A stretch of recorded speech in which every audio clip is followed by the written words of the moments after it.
Nós fazemos uma oração, vamos dar início à nossa escola bíblica, né? Nossa escola bíblica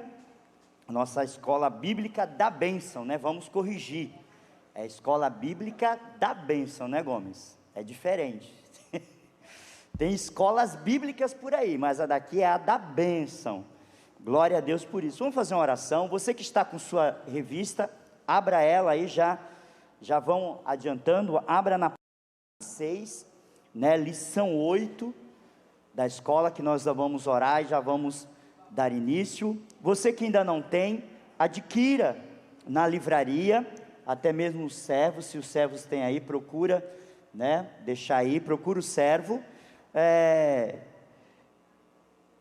procure para nós darmos início. Nós vamos interagir bem hoje, né, vamos ler bastante. Deus Todo-Poderoso, nós nos encontramos na Tua presença, Pai Celestial, pedimos ao Senhor que o Espírito Santo venha nos dar sabedoria, especialmente a mim que vou ministrar, me dê sabedoria para entender a palavra, também sabedoria para explicar a palavra, e aos Teus servos, sabedoria para entender a palavra, Senhor, e aplicar na vida de cada um. Pai, nós já Te agradecemos pela presença do Teu Espírito em nosso meio. Muito obrigado, em nome de Jesus Cristo, o Teu Filho. Amém. Então, você que tem, pode assentar-se. Você que tem sua lição, abra aí na página 26. O tema hoje é a carta à igreja de Éfeso, né? Muito trabalho e pouco amor, né? A igreja que tinha muito trabalho e pouco amor. Vamos ler o versículo todo mundo juntos, no 3, você que está com sua revista aí, o versículo para nós memorizarmos é o capítulo 2, versículo 5, diz assim, no 3, vamos lá? 1, 2, 3, lembra-te, pois, de onde caístes, arrepende-te e volta à prática das primeiras obras, e, se não, venho a ti e removerei do seu lugar o teu candeeiro, caso não te arrependas. Amados, a igreja em Éfeso, para você entender o período da igreja, para você estudar as cartas, as 7 cartas, ela representa 7 períodos da igreja, que a igreja viveu na história. Para você estudar elas, você tem que estudar, levando em conta 3 períodos, que são o período histórico. O que é o período histórico? É que isso aconteceu de verdade, tá? Era real, tudo o que estava acontecendo, tudo que Jesus escreveu para as 7 igrejas estava acontecendo, a igreja estava passando por tudo aquilo. Então, nós chamamos de período histórico. Porém, existe também a forma espiritual. Qual é a forma espiritual? É que em cada uma das cartas, traz a característica do cristão, né? Revela a característica do cristão, que pode ser aplicado na vida do cristão em todas as épocas. Então, o período espiritual para essa carta representa aquele cristão que ele se envolve, ele trabalha muito, né, na igreja, porém ele faz aquilo no automático, está faltando o primeiro amor para ele. E nós temos também o período profético. Então, cada igreja representa um período profético na linha histórica. Éfeso representa a igreja do primeiro século, desde quando Jesus morre na cruz. Ela é fundada em Pentecostes, em 33, e vai até o ano 100, tá? Período profético da igreja de Éfeso vai até o ano 100, e essa igreja, ela é a igreja desejável. Éfeso significa desejável, você vê aí logo na introdução, né? Diz assim, Éfeso significa desejável. A igreja que continuou após a igreja apostólica ainda era desejável, porém tinha uma debilidade gravíssima que deveria ser tratada. Então essa igreja, ela era desejável para Jesus. Jesus ainda a amava, Jesus ainda queria trabalhar com ela, porém ela tinha algumas coisas que precisava ser, como dizer assim, ser colocada no eixo, não é verdade? Tópico 1, uma igreja desejável. Vamos ler comigo aí a letra A, que diz assim: conheço as tuas obras, tanto o teu trabalho. O Senhor Jesus elogia a vida de intenso trabalho da igreja de Éfeso. Que coisa maravilhosa é ver uma igreja que não para, não é mesmo, meus irmãos? Uma igreja não pode ser semelhante a um lago parado, pois águas paradas são insalubres. Na casa de Deus deve correr um rio constante. Ezequiel 47, versículo 1, fala sobre o rio da vida. O rio que começa nos artelhos, vai para os joelhos, depois os lombos, depois você se afoga neste rio. Nós vemos a diferença do lago da Galileia. O mar da Galileia, ou lago, né, chama-se de mar porque tem tempestades, tem movimentos, né? Aquele lago, ele recebe as águas do rio Hebron, do Jordão. Ele recebe as águas do Jordão, traz oxigênios às águas e ele envia as águas de novo. E essa água do rio Jordão, do mar da Galileia, o Jordão continua correndo e desce, deságua no mar morto, e diz que lá é morto, ou seja, não há vida. Água parada traz doença, água parada traz morte. Então, uma igreja que é parada, o cristão que é parado, ele só vai trazer morte, não vida. Se nós como igreja nos movimentarmos, se nós como igreja recebermos de Deus e passarmos para as pessoas, vai haver vida, vai haver glorificação do nome de Deus, né? O próprio Jesus diz em João capítulo 5, versículo 17, meu Pai trabalha até agora, e eu também trabalho. Então muitos crentes dizem assim, eu estou cansado. Cansado de quê? Jesus trabalha até hoje. Sabia disso? Todo mundo pensa que Jesus está sentadão lá no trono, só recebendo glória. Não. Jesus é o sumo sacerdote da nossa fé. Todos os dias pela manhã Jesus apresenta suas mãos ao Pai e aplica a misericórdia do Senhor. É por isso que o Salmo diz, as misericórdias do Senhor se renovam a cada manhã. Pois cada manhã Jesus apresenta suas mãos ao Pai, e é nessa base dessa intercessão que nós, os cristãos, somos livres do diabo, temos os pecados perdoados. Então se Deus trabalha, se Jesus trabalha até hoje, é de importância que a igreja venha trabalhar. Contudo, olha no versículo, no tópico B. Você está com a Bíblia? Vamos acompanhar, leia comigo então. Não pode suportar homens maus, e que puseste à prova os que si mesmos se declaram apóstolos, e não são, e achastes mentirosos. A igreja de Éfeso era uma igreja de discernimento. O povo daquela congregação não se deixava levar por pessoas que se apresentavam como apóstolos, mas não mostravam as credenciais apostólicas.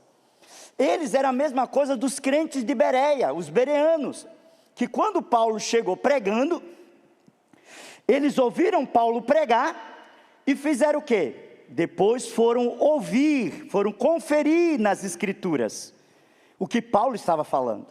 Então Éfeso tinha essa qualidade, porque foi uma igreja fundada por um dos maiores teólogos da história do cristianismo. Ela foi fundada por Paulo, o homem que Jesus conheceu Jesus face a face glorificado, passou 3 anos e meio aprendendo com Jesus, depois de 3 anos e meio ainda ficou 2 anos sendo professor em Antioquia, até que o Espírito Santo, juntamente com os líderes da igreja, separam Paulo e manda Paulo para a primeira viagem missionária. Quem estuda O CMD é a primeira lição do CMD, né, Rita? A primeira lição do CMD fala sobre o chamado. Então Paulo fundou Éfeso. Depois ele manda uma carta para Timóteo, né? Os pastores que estão aqui no devocional estão comendo dessa carta junto com o bispo, né? Mandou uma carta para Timóteo, que era pastor. Imagina, Paulo fundou, Timóteo pastoreou, e ele manda uma carta para resolver os problemas da igreja. E essa igreja começou a ser bem contundente. É apóstolo? Você é apóstolo? Não tinha isso não, colocava a prova. O cristão tem que colocar a prova, irmão. Não é porque a pessoa diz que é apóstolo, que é missionário, que é pastor. Olha, eu digo para você, nem que faça fogo cair do céu. Ai, pastor, ele é um homem de fé, ele orou e o fogo caiu. Saiu fogo da parede, literalmente. Tá, para quê? Qual o motivo? Porém, tem que ver o caráter desta pessoa. Nós temos que ser como Éfeso, confirmar o caráter, é o que manda, não é os dons, não é os talentos. Então é a igreja que colocava os falsos profetas à prova. A letra C diz que tens perseverança e suportasse provas por causa do meu nome, e não te deixasses esmorecer. A palavra esmorecer significa a característica de pessoa que não se desvia de seu propósito e de sua lealdade à fé e piedade, mesmo diante das maiores provações e sofrimentos. Não importa a provação, uma pessoa que não esmorece, aconteça o que acontecer, ela não volta, ela não se move do seu lugar. Então era uma igreja que foi provada, uma igreja que passou por luta, mas ela não se desesperou. Isso é fidelidade. Fidelidade é você não se mover, independente da situação. Você não sai do seu lugar, você não volta atrás na sua palavra. Amém, queridos? Quem está entendendo, diga amém. Tópico 2, aí nós vemos a igreja, porque ela era desejável. Ela trabalhava, ela não permitia heresias, ela perseverava mesmo em frente às tribulações. No tópico 2, aí começa: tenho porém contra ti que abandonastes o teu primeiro amor. Toda carta, ela vai ter um elogio, e ela vai ter uma crítica para levar ao arrependimento. O problema das críticas que hoje, que as pessoas fazem, eu tenho uma crítica, só é crítica destrutiva, não é crítica construtiva. A crítica de Jesus à igreja de Éfeso era uma crítica construtiva, uma crítica para levar ao arrependimento, para levar de volta a igreja à sua santidade. Olha a letra A do tópico 2, vamos ler. Cheia de atividades, mas esfriando no amor. Cerca de 30 anos antes dessa carta, a igreja de Éfeso foi elogiada por Paulo, por causa de seu amor para com todos os santos. Efésios capítulo 1, versículo 15.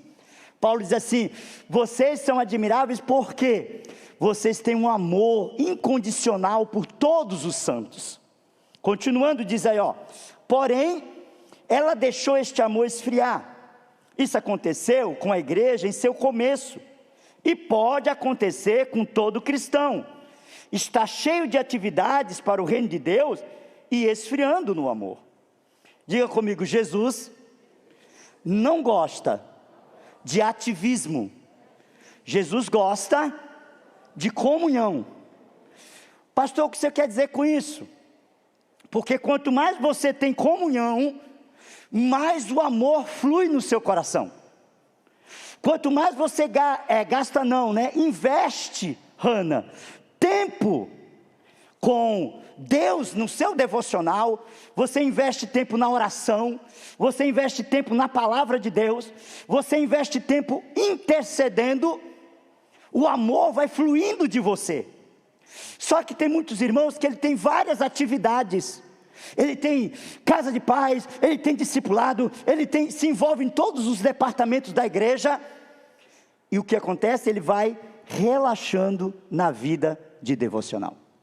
Essa igreja, quando entrou na visão, ela tem aula no CCE, ela tem aula no CTD, sobre devocional, porque o devocional é o que coloca e deixa você em pé, nos momentos de dificuldades, no momento de tribulação, é o seu devocional, a sua comunhão com Deus, que vai fazer você ficar de pé. Então tem muita gente que se envolve com muito ativismo, porém esquece da comunhão. Então a comunhão gera o amor. Então quanto mais você tem comunhão com Jesus, mais você se apaixona por alma. Quanto mais você tem comunhão com Jesus, mais você se apaixona pela igreja. Quanto mais você tem comunhão com Jesus, mais você se envolve com a igreja. Contudo, não deixa o amor. Então comunhão gera amor, ativismo esfria o amor, porque a pessoa fica cansada. O ativismo sem basear no sobrenatural, o ativismo sem basear na comunhão com Deus, vai te deixar cansado, não é verdade, João? Deixa a gente cansado. Se a gente não amarmos, tiramos para os nossos pastores. Se nós não tivermos o amor derramado em nosso coração pelas ovelhas, rapaz, a gente sai correndo, vai embora, não dá nem explicação. Mas é o amor que nos leva a atender cada ovelha, é o amor que nos leva a sonhar com a igreja vitoriosa, é o amor que nos leva a impulsionar essa igreja triunfante para ser recebida nos céus. Outra coisa, trabalho e amor, letra B.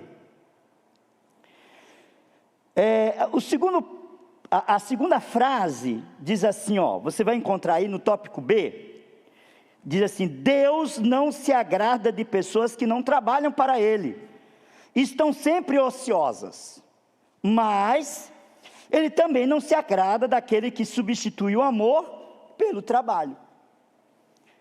Eu costumo dizer para os líderes que quem não trabalha, dá trabalho. Deus não suporta pessoas ociosas, ou para você entender melhor, preguiçosas.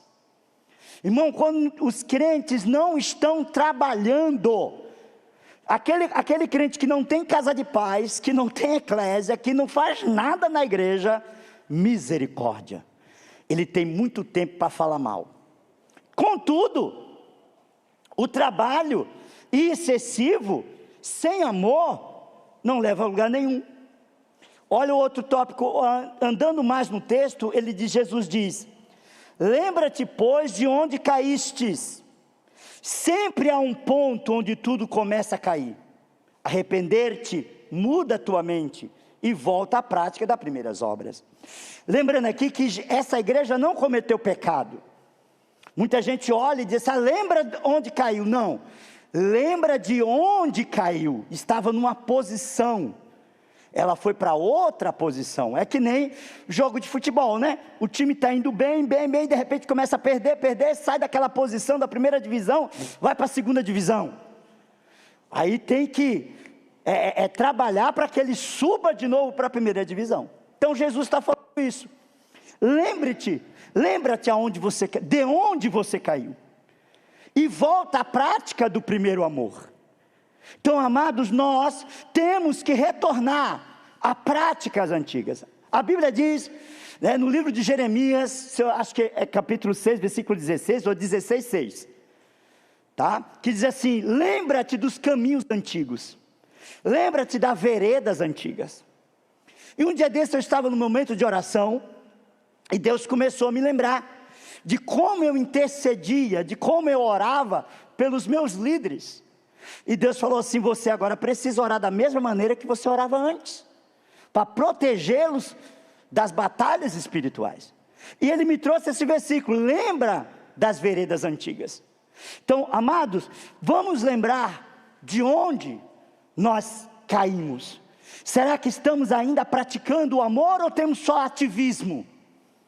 Eu tenho uma líder que ela era super ativista, né? Ela estava em todos os lugares, mas aonde ela deveria fluir, não estava fluindo, que era um amor às vidas.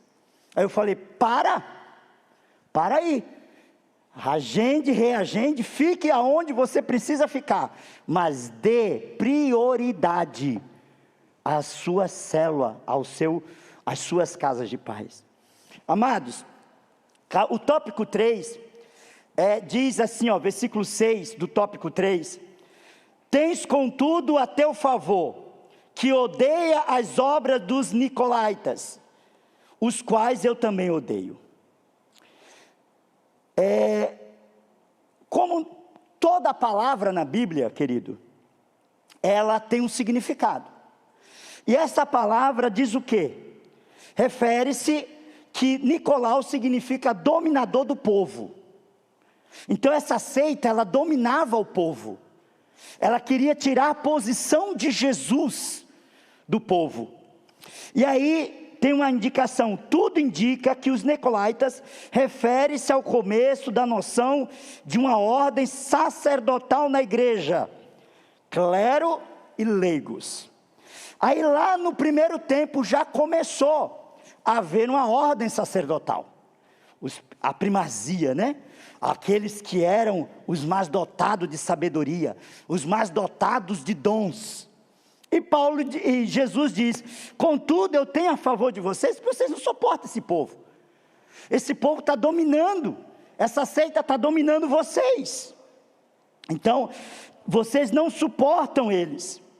Lembrando que Paulo já tinha falado, quando ele se despede da igreja, lá em Atos capítulo 20, versículos 29 e 30, Paulo diz que via surgir lobos devoradores, vindo de fora e também surgindo dentro da igreja.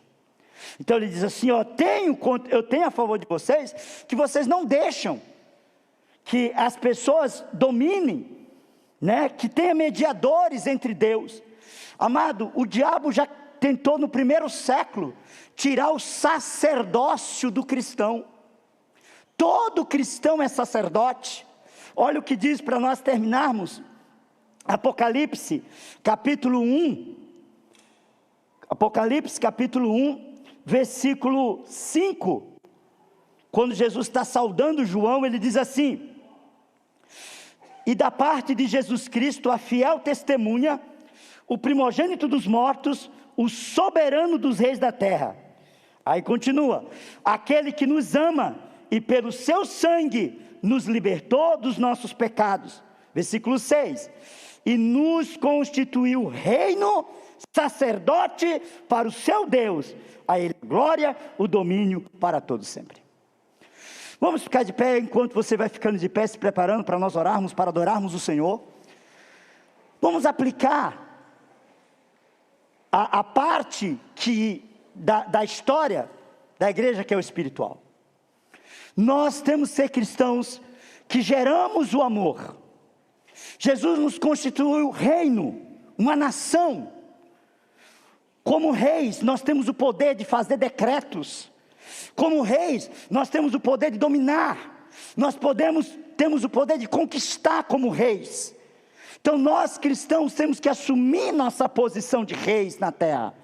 Determinar para que Satanás deixe o seu domínio.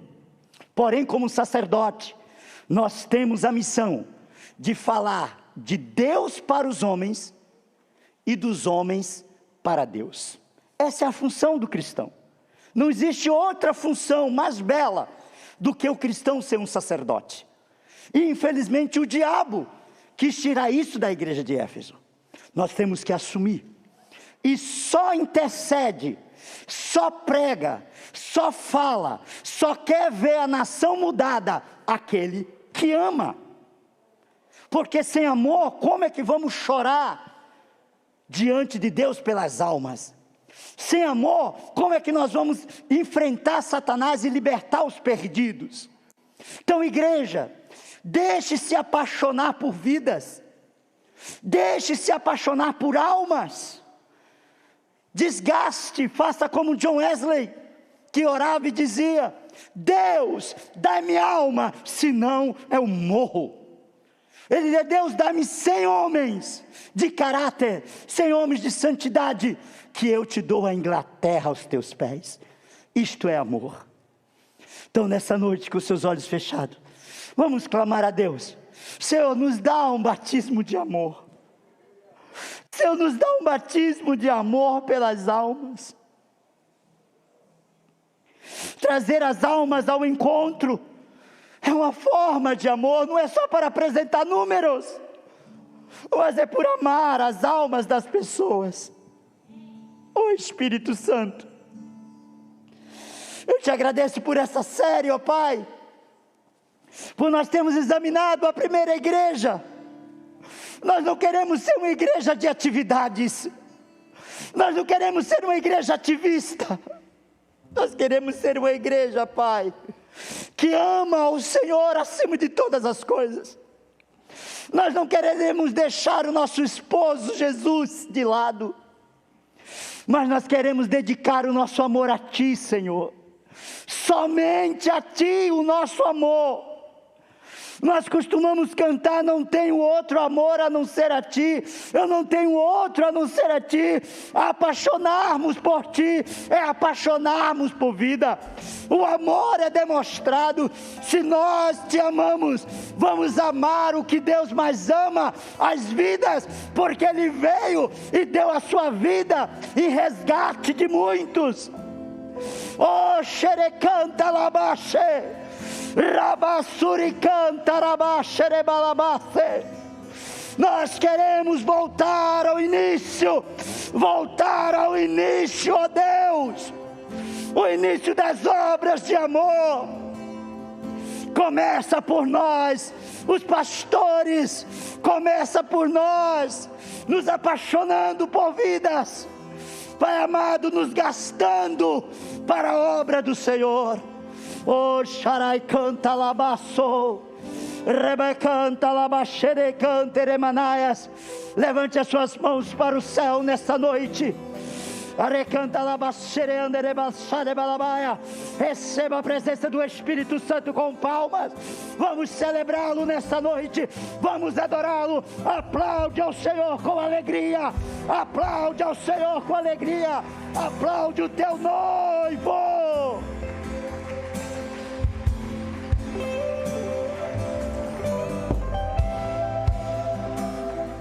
Levante as suas mãos. Levante as suas mãos o mais alto que você puder. E vamos expressar para Ele a nossa melhor adoração, nosso melhor louvor.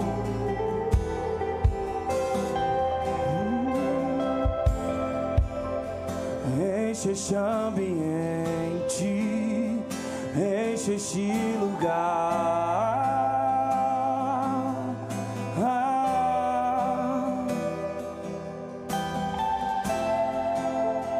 Damos liberdade, que caia ao teu espírito. Oh, enche este ambiente, enche este ambiente, enche este lugar. Te damos toda a liberdade.